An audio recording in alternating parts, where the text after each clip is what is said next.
Ever have one of those days? I'm having one right now. After a very long week, being exhausted from the events of last weekend and the weekend prior, and then had the whole family fall sick, and I'm finally teetering on the edge myself if I'm going to be sick or not. And then my video won't play. And some of the slides for the liturgy are missing things. And I got here this morning for the 9 o'clock service, and there were no scripture readings for any of the bulletins, and so we were running all around trying to find where they went, and then stuffing them really quick right before the service started. Sometimes you have one of those days, and it's like nothing is going right, and your poor Charlie Brown and that football is going to be snatched away every single time. And these are small things. These are very small problems, almost very petty. Too small for the Lord to notice. Too small and insignificant for Him to care. For the small, the insignificant, these things all escape the notice and the power of God. Right? No? No. Even when you have one of those days, it does not escape the notice and the power of God our Redeemer and God our friend. Here in the year of the Bible, I've had the opportunity, because of the lectionary, to actually take a couple of our Old Testament books, the smaller books, and give them to you in total. And I want to do that one more time. We actually have, as our Old Testament reading, a very brief section of the book of Ruth, and this is all we'll ever get. For the 3-year lectionary, this is what we will see from the book of Ruth. It's a very, very small book. Very, very small story, but a very, very small family. And yet what seems so small and insignificant is absolutely not. For there is no family too small, or no circumstance so seemingly insignificant that it goes beyond the notice or the power or the scope of God's plan, God's love, and God's redemption. And so I want to take just a few moments, and I would like to teach you about the book of Ruth.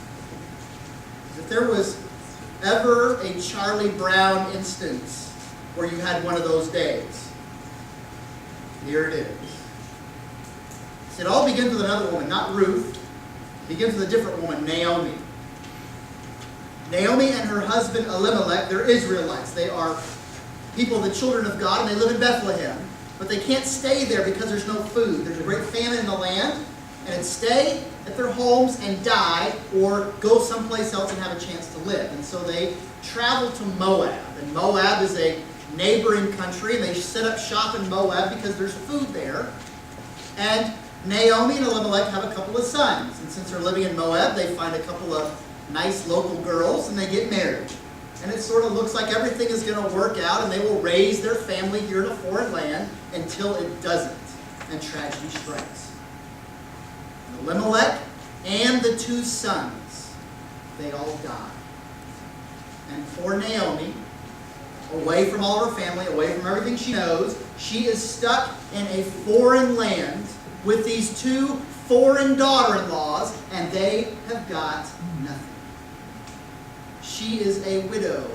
She is a pauper. And every hope that she had with her husband, or with her own children, or the hope in future grandchildren, it's all lost and it's all gone.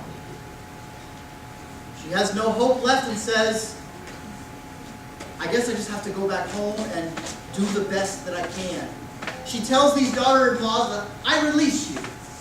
Go back to your own homes. Go back to your own families, and maybe, just maybe, we can find some relatives who will take us in, because otherwise we have nothing. And one of them very tearfully says goodbye and heads back to her own family in another place of Moab. But one of them, one named Ruth, Ruth says, no way. I don't care what happens, and I don't care what you say. You and I, we're family. And I I will stick with you through thick and thin, no matter what. But Ruth, I'm going back to my home. You don't know anyone there. You don't know anything about it. You are leaving everything that you're familiar with. Every chance, every hope that someone here could take you in. Why are you following me? It's not like I'm going to have another son one day that you can marry. Your only hope is to go back to your own people. And she says, where you go, I will go. Where you stay, I will stay. Your people will be my people, and your God will be my God. Where you die, I will die, and there will I be buried. May the Lord do so to me, and more also, if anything but death parts me from you. Those are the words of Ruth, and we hear them sometimes in weddings, where family sticks together no matter what. And Ruth says, I am willing to leave everything that I know and go with you and stand with you. She is a pagan. She knows nothing of the God of our fathers, Abraham, Isaac, and Jacob. And she says, it doesn't matter to me. Naomi, if you trust him, I will trust him. And I will go with you to the very end. And so they travel back to Naomi's hometown, a little out of the way place called Bethlehem. And these two ladies, alone in the world, with nothing to support them, trying to scrape a living by going out into the fields and picking up the bits of grain that people have dropped on accident. So one of the things that the Mosaic Law is very clear about is that the widows and the orphans must be cared for. It is a responsibility of the community to make sure that the poor do not starve. So one of the ways they're made provision for was, if you have a field and if you're gathering your harvest, if anything drops, if anything falls, if you're making a great big stack and something slips off, don't pick it up. Those gleanings need to lay there on the floor so the poor can come by and pick up whatever they can. Those who have no fields and no crops of their own can at least survive on what they can find left over. And so that's what Ruth does. She's there all day long and into the night, dutifully gathering up every little bit of grain that she can find. Well, the owner of the field is a man named Boaz. And he asked him his people,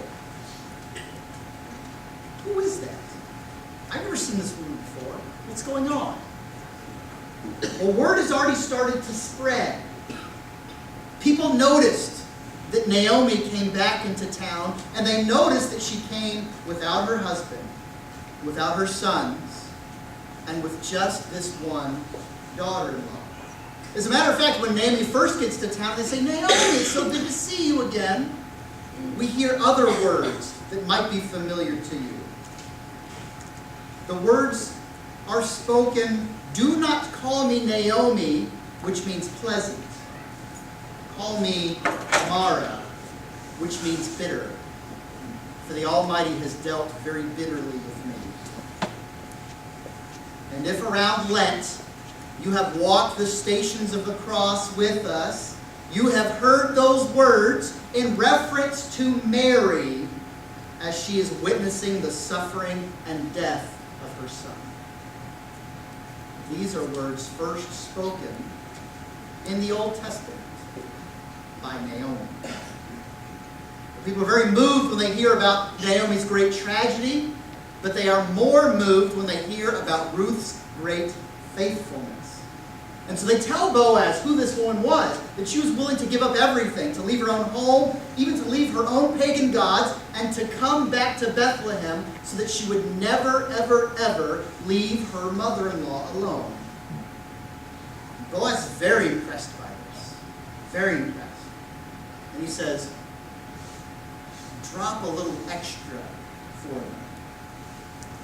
And he goes up to Ruth. And he says, I've heard your story.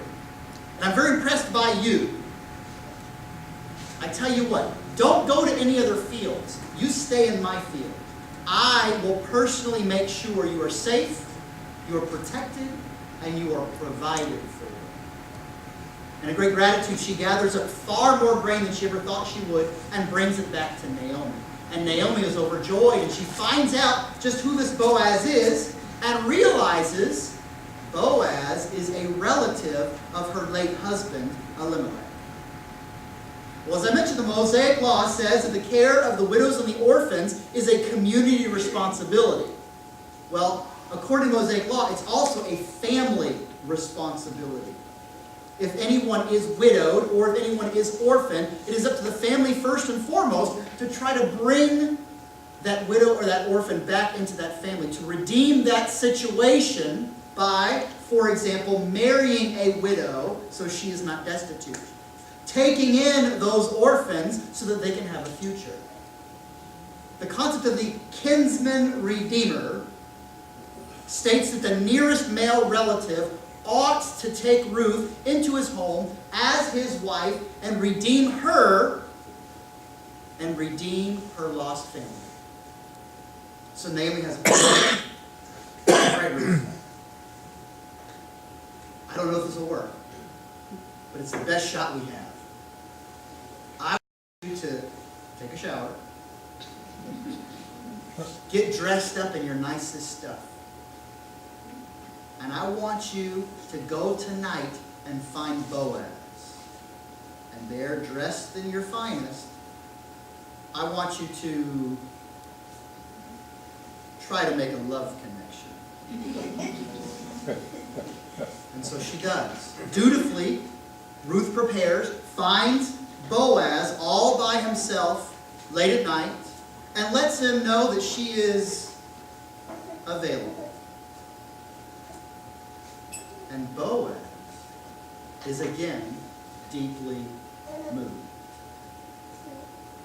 Boaz sees in what she's doing not just a desire to save and protect her own life and the life of the mother-in-law that she loves, but a sign of respect and honor. He says, you could have searched out to find a better relative than me. Somebody younger, somebody more handsome, somebody more wealthy. You are demonstrating your own quality by coming first to me. Number one, don't you worry about tonight. I want you to just rest there and understand you will be under my protection this evening.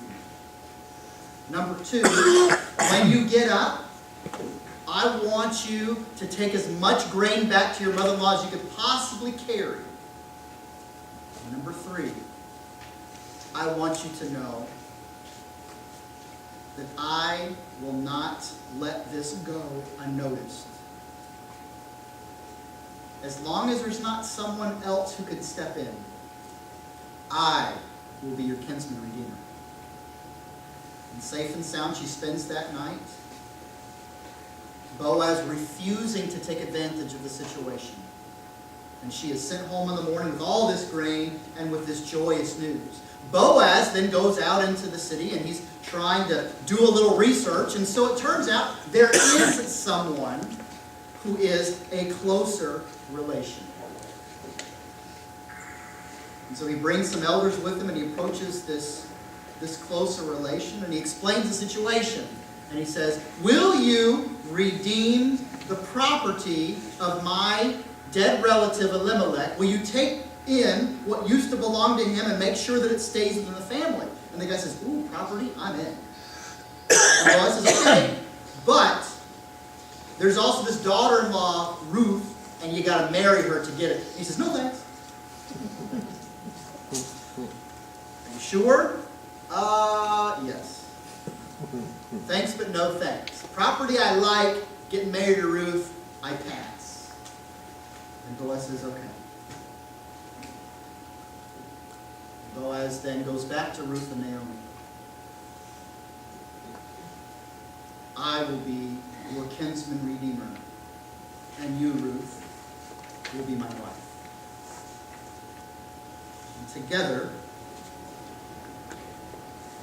we will seek the Lord's blessings for your own faithfulness, and I will care for you both as long as I live. Well, Ruth and Boaz, as it turns out, have a son, Obed. The joy of Naomi's heart.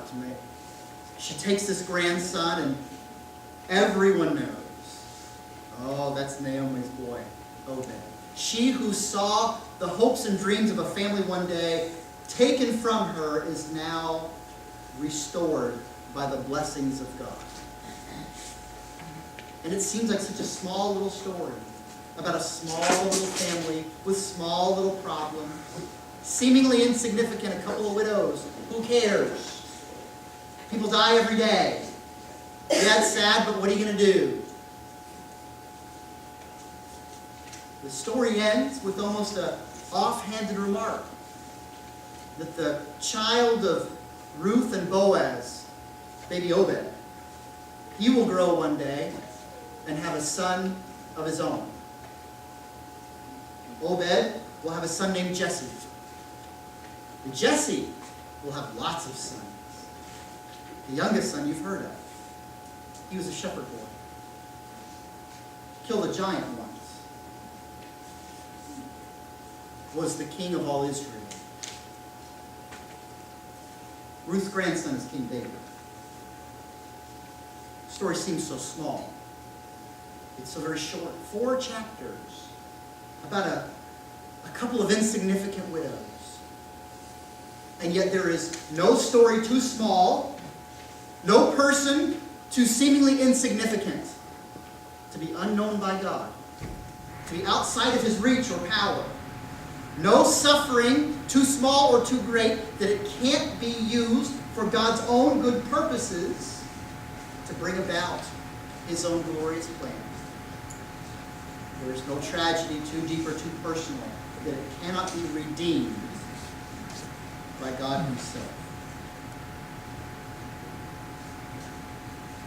When you look in the Gospel of Matthew, it starts with a genealogy.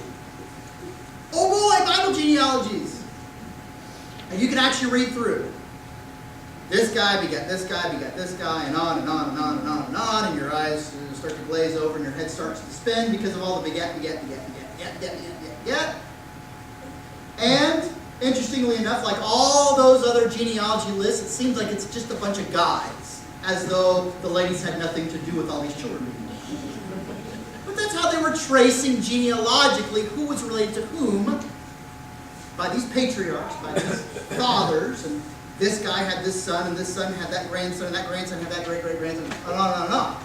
In the genealogy recorded of Jesus in the first chapter of Matthew, there are women mentioned. 5. Exactly 5 women mentioned. One of them is Mary herself. That one should be kind of obvious. Of the 4 that remain,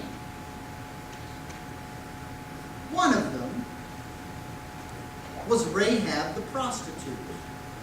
Do you remember the story of Rahab? This is back in the book of Joshua. Whereas the children of Israel are now coming back to the promised land after the Exodus. Spies were sent into the city of Jericho. And it is Rahab the prostitute, the pagan prostitute, who takes in these spies and keeps them safe before the walls of Jericho come tumbling down. Rahab, she marries an Israelite. They have a son. His name is Boaz. Boaz is in this genealogy as well, with one of the other women who are explicitly named, his wife, Ruth. Through these two, this small story of faithfulness, of dedication, of family, this love story that says, no matter what, I will stand with you. We are not only given the lineage of King David, the promised king of Israel, we are also given the lineage of Jesus himself. This is the family through which the Messiah is born. Small little story. Small little family with their own little personal problems, yet no story too small, no person too seemingly insignificant. God ignores none of this. He knows, He loves, He cares for, He provides, and He redeems. The kinsman redeemer. From this little story, the kinsman redeemer, that Christ Himself will redeem we who had no hope, are sundered from our own families, and are doomed to die. That Christ, our kinsman redeemer, will marry His holy bride, we the church, and restore to us life and hope, the presence of God's own glory. There is no story and none of us that are too small or seemingly insignificant to be ignored by God and not be used as a part of His glorious plan. In just a moment, this baby's going to come forward, and there's no one smaller in this place than her. Yet, even she, being drawn in by her kinsman redeemer, Christ our Lord, and given a hope, a new life, and a future. Small stories, small people, but not too small for God. For the story of Ruth is our story. The story of Ruth, it's Jesus' story. And the story of Ruth finds in it small people, personal suffering, small events, all used for the glory of God and His great purposes that we never could have imagined. This is the story of Christ, our kinsman redeemer, who saves us from death and brings us into His family forever and ever and ever.